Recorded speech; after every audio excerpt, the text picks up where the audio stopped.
Hey, good morning, guys. It's Friday morning here at the Oldbarn Homestead, and the last couple of days, and particularly the mornings, have just been unbelievable. You know, they've just not a cloud in the sky. You can see the sun coming up over there, and temperatures, just the humidity super low, and yeah, it's just been awesome. So I still have all this in here, and all that right there is from making those blocks. It's a lot of drilling, you know, all those center holes, and I mean there's 16 blocks, 16 center holes, and then 4 tapped holes in each one, so 64 of those. And I've got a couple of options I'm looking at. I'm looking at possibly a flex arm. I've started a dialogue with them about getting one, although I don't really have the money for that. And then one of the viewers, I think it's Weld It Fab One, who's been commenting for a long time. His name's Nick.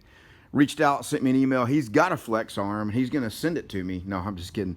He's got a Tapmatic tapping head that he does have a flex arm, but he used to have the tap head and says he hasn't used it in 10 years because the flex arm is what he's using now. So anyway, I really appreciate all the comments. I mean, I had so many people. I think it's Jimmy's Tractor has sent me lots of messages. The guy's written me some novels on his thoughts about some of this stuff, and I really appreciate it. I may not be able to respond to every single comment because I'm making so many videos now on both channels that, you know, each video gets a lot of comments, but I read every single one of them, and if there's stuff in there that I can use, I definitely use it. I'm looking for any good ideas, suggestions, because I mean, at the end of the day, these channels and these videos, I mean, you guys don't know how much they've helped me, you know, because a lot of guys watching these videos are really experienced. You know, you've got 10, 15, 20 years in fabrication work. You do that full time for your job. And I don't have that. You know, I've got a couple of years of doing it as a hobbyist, and there's just no way I can know and have the experiences that you guys have. And so when you're chiming in and giving me information on things, it's extremely helpful. Got a call from Perry E-Formance yesterday also with some thoughts and ideas, so good conversation with him. But Friday morning here, I was just gonna so I'm still dealing with the tapping stuff, and be more to come on that, so look out for what is to come, possibly using that Tapmatic tapping head and turning this mill into a dedicated tapping station. So that's one thought, and that would be the lowest option, because the Tapmatic head is essentially going to cost me nothing, and I already have this mill, where that tap arm is, you know, expensive to get a good one from the flex arm people. You know, one of the hydraulic ones, they're not cheap, and then you got to come up with a table to mount it to that's really flat and all that. So yeah, anyway, but I continue to get inquiries about the kits, you know, the bolt together specifically.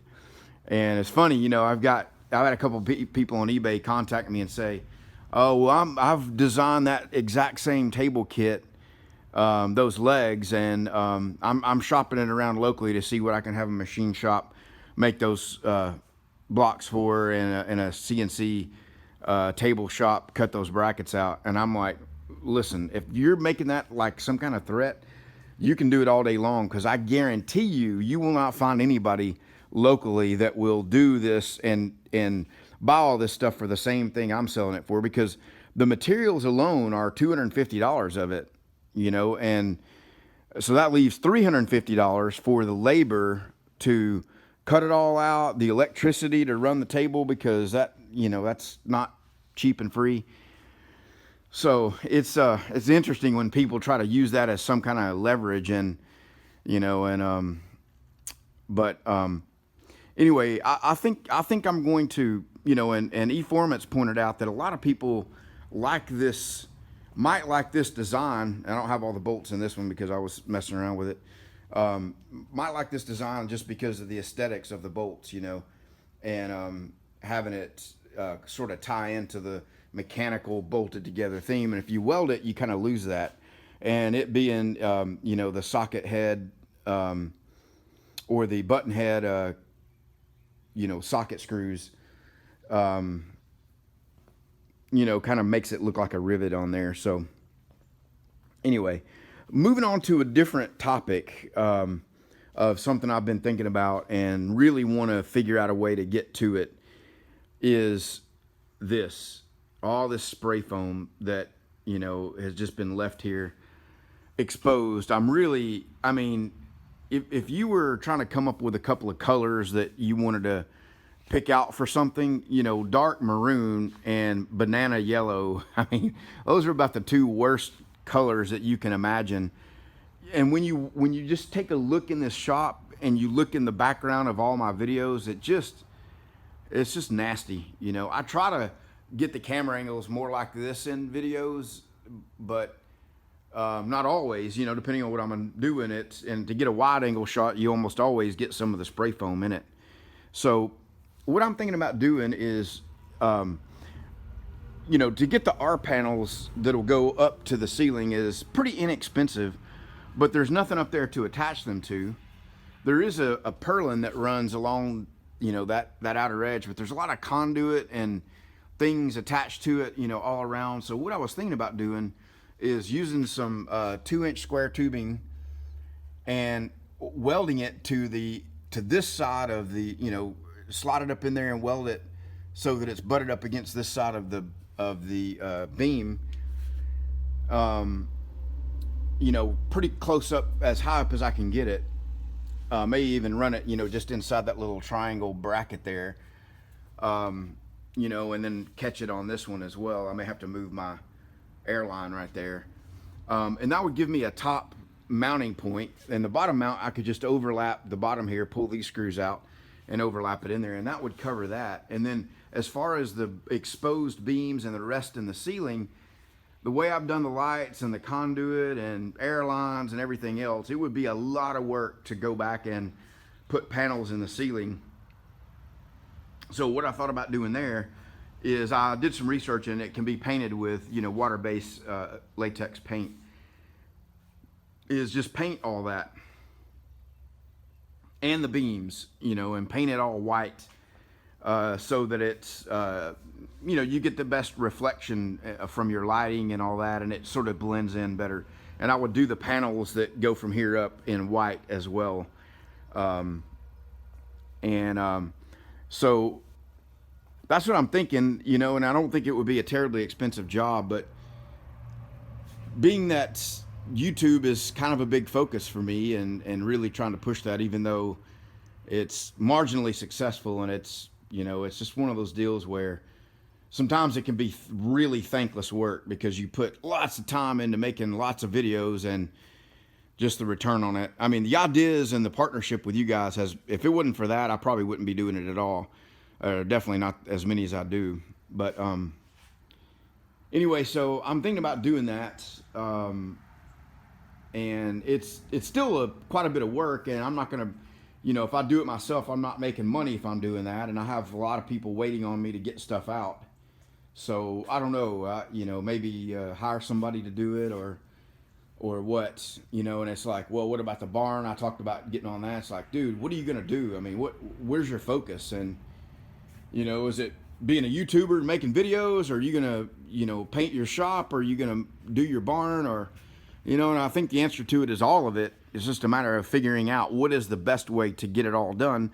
And I really don't want to take forever on it, you know, and I still got inside my living area, you know, is not finished yet. And I still need to, you know, do that. So anyway, guys, I know I'm rambling on, and I'm shaky camming it, and I'm just panning around everywhere, but I'm about to, I was going to do a live video last night on welding up some stuff here, and I didn't do it. I got sidetracked on some things. I'm working on another video, and that's, you know, I just need to make progress on that. But I'm going to do a live video this morning on,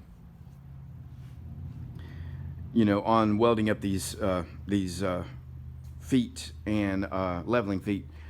And so I'm going to do a live feed on that. So anyway, and if you're waiting on me on something and you're watching this video going, hey, wait a minute, you know, why are you making all these videos? How come you're not working on my stuff?